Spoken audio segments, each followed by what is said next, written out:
Welcome to Gerald Khalil's Conversation Piece. I share my thoughts on social content, sports, politics, and entertainment. If you're new to the channel, don't forget to like, share, and subscribe. So I'm making this video to congratulate the Oklahoma City Thunder on winning the NBA Finals in 7 games over the Indiana Pacers, 103-91.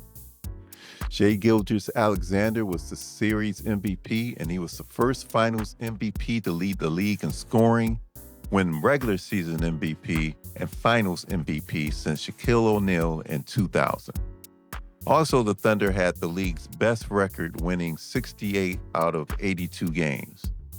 Now, this is the franchise's first championship in the OKC era, and note that the franchise won one when they were in Seattle as the Supersonics.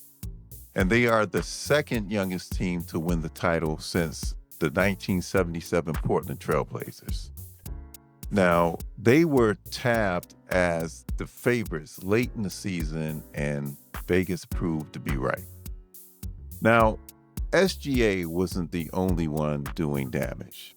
Now, Chet Holmgren, he had 18 points, 8 rebounds, and 5 blocks in Game 7. He seemed like he was everywhere, right? Blocking shots. And Jalen Williams, he scored 20. I didn't think he had his A game last night, but throughout the whole series, he was a beast. Also, the others on the team, like Lou Dort, you had Caruso, Wiggins, Hartenstein, Wallace. They seemed to just come up with key defensive plays that eventually wore the Pacers down. And it was, yes, SGA, he stood out, but it was a complete team effort by OKC. Now, the Pacers. Shout out to them, man. The Pacers, they defied all odds to get where they got. And they're a fabulous team. And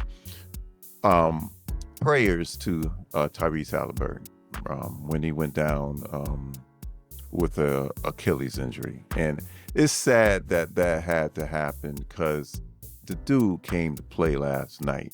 And when he went down, you knew he was done. But despite that, the Pacers, they continued to fight. And that's what the Pacers, they've been doing all season long. You play against that team, and the game's never over, right? Even if there's a minute left and they're down by 7, they'll come back on you. TJ McConnell, last night, he was balling. He came to play. He scored 16 points off the bench. Also, Mathurin, he scored 24. He came to play. He came in after Hallie went down. Their starters didn't have the juice that they normally have. And that's in my opinion. Siakam, he had 16. Nembhard, he had 15. And Nesmith, he did what he could do defensively. And, all series long, he was doing his best defensively.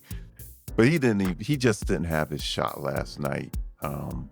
And when the Pacers got down by 11 in the third, I just knew that they weren't coming back.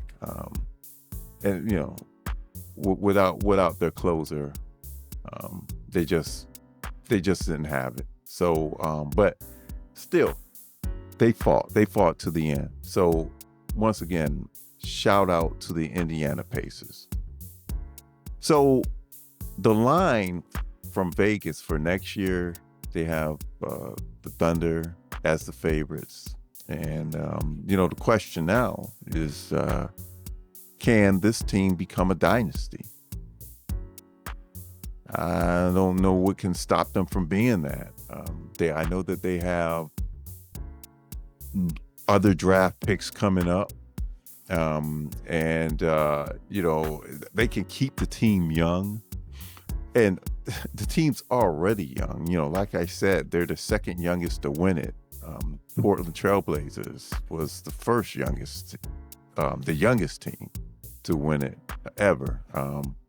But you know, they're in a good. I think they're in a good situation financially, cap wise.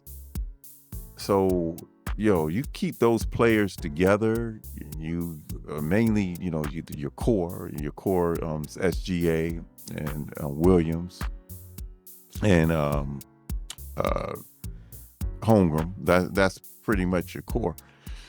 You keep those guys together, and maybe swap in and out the other ones as money situations go.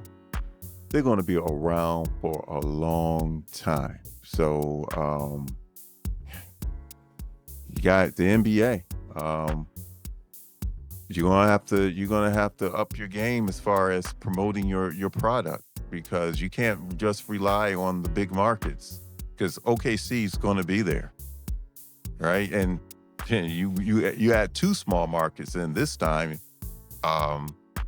with Indiana, so you're gonna change your strategy on that one, right? Because definitely OKC, they're going to be there. Now, I would say Indiana would be there too, but unfortunately, Halliburton, went down, and usually with Achilles injuries, it's going to take a whole year to recover. So there's a chance that he won't be there next year. He'll be recovering. And so if he's not going to be there, Indiana probably will not be there. So who's the favorite out the East? Probably New York, probably.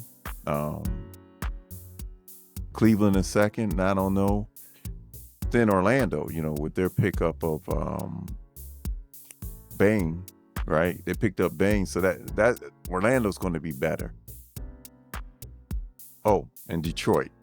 So, the East right now with Boston down and with Indiana down is wide open.